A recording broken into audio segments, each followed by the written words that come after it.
Von Hayek told Fischer that if he wanted to stop the slide towards totalitarianism and safeguard freedom, he must start his own organization to influence the opinion makers.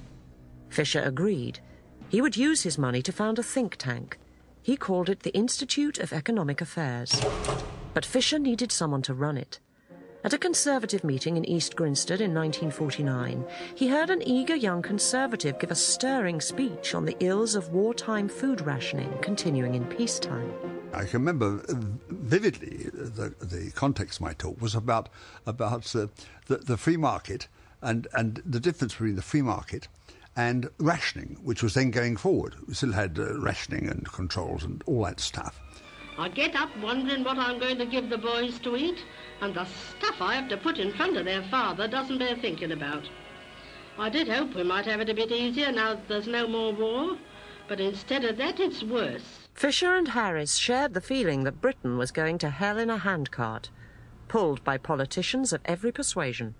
Well, it was amazing, actually, that the great burst of nationalised industries was in 1945, after the war, and included transport, all the fuel industry and so forth. The Tories came to accept it. They disputed only, I think it was steel. Steel had been nationalised, and so for good reasons of developments and stuff, Tories said they would denationalise it. All the parties should accept them. Even the Liberal Party is pathetic, really, when you think about liberalism and market economy and stuff.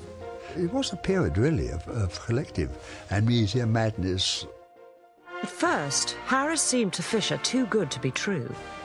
Fischer assumed he was a Russian spy.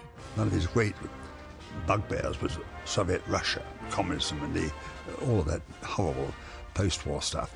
And he assumed that the Russians had their fingers in a lot of pies, and what more natural than they should try and influence the Conservative Party. I mean, it's bizarre in a way. But Harris wasn't a spy. He was an economist. Fischer decided to hire him to run his new institute. And so it was that Ralph Harris gave up his job on a Glasgow newspaper and came to London as the first director of the Institute of Economic Affairs. Harris's leap into the dark landed him in a small office in Westminster in 1957 on a salary of £50 a month to preach the gospel of the free market. He looked around for someone to run the Institute's research programme. He chose another economist. Arthur Selden had grown up in poverty in the East End of London in an immigrant Jewish community. The experience turned him not towards socialism, but towards self-reliance.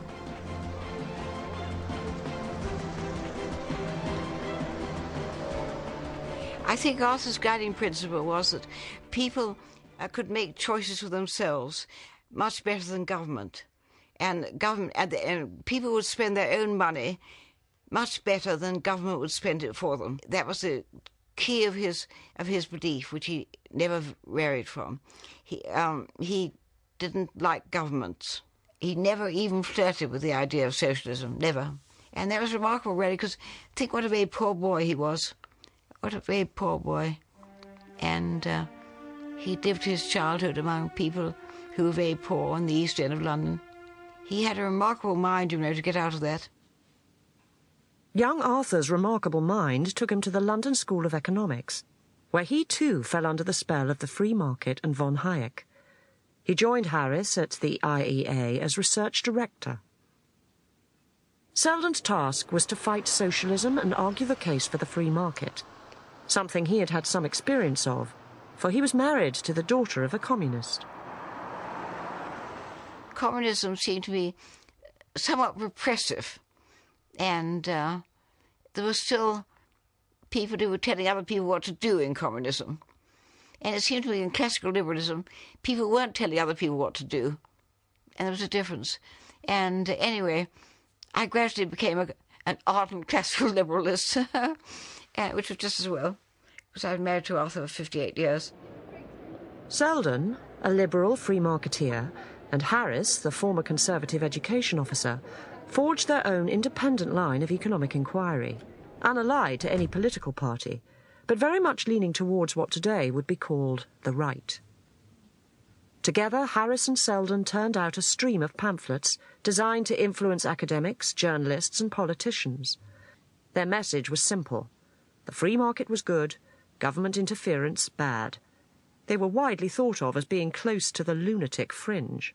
I think you have to realise in the 1960s, people had no other template for government in Britain than the post-war welfare consensus, as it's called.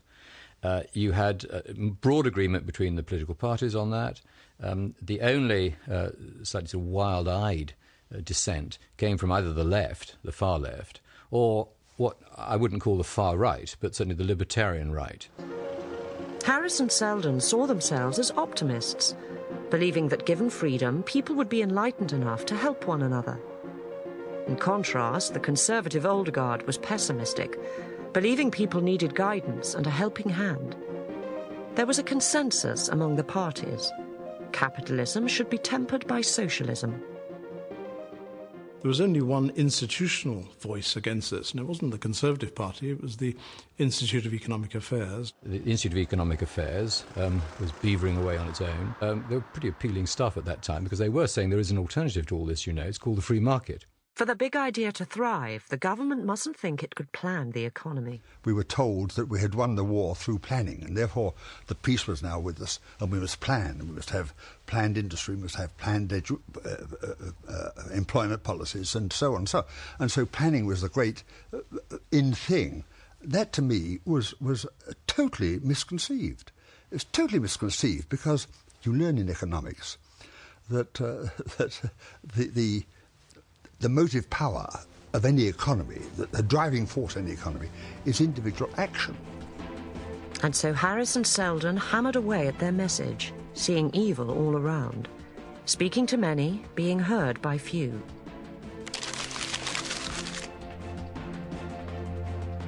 But they were not downhearted. Ralph and Arthur, I mean this affectionately, always struck me as not unlike the Marx Brothers. That you couldn't be in their company without giggling.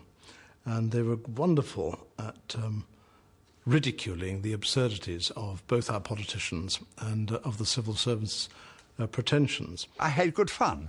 And we were very lucky, I think, because Arthur and I were both working-class lads. We both come from state schools.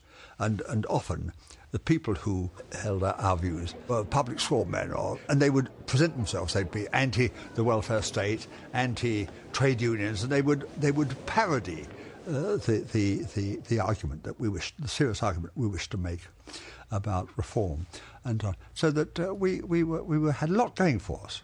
But it was very exciting. It was just as well they could giggle. Hayek had told them it would take 20 years for their ideas to break through. They would grow old together side by side, Selden writing, Harris hustling. The problem was their big idea was up against another big idea, that government could regulate the economy to keep unemployment low. Its architect was the great British economist, John Maynard Keynes. I used the phrase, until I was fed up with using the phrase, of the Keynesian collectivist consensus. Keynesian collectivist consensus. And as you say, all parties, Liberal Party included, by the way, largely went along with it. Full employment, who can be against that? Who wants unemployment? Full employment is a way of saying a frozen economy, because you have to have change. And the moment you have change, you have some jobs going out of fashion, out of action, and other jobs coming along. So the full employment is a phony kind of aim of policy. So governments should not maintain high employment. All the more reason for the welfare state, one might think. Not so. According to the IEA, it was also an impediment to progress. Following his childhood experiences, Arthur Selden concluded welfare should not be run by the state, but by charities. Well, he thought that the friendly societies before the war were doing a lot to help people in that way. And when Arthur's adopted mother was widowed, when he was about 10 or 11, the Jewish Charitable Association supplied her with weekly money to help her. And I think that Arthur thought that charities and friendly societies would supply what was needed for very poor people who couldn't help themselves.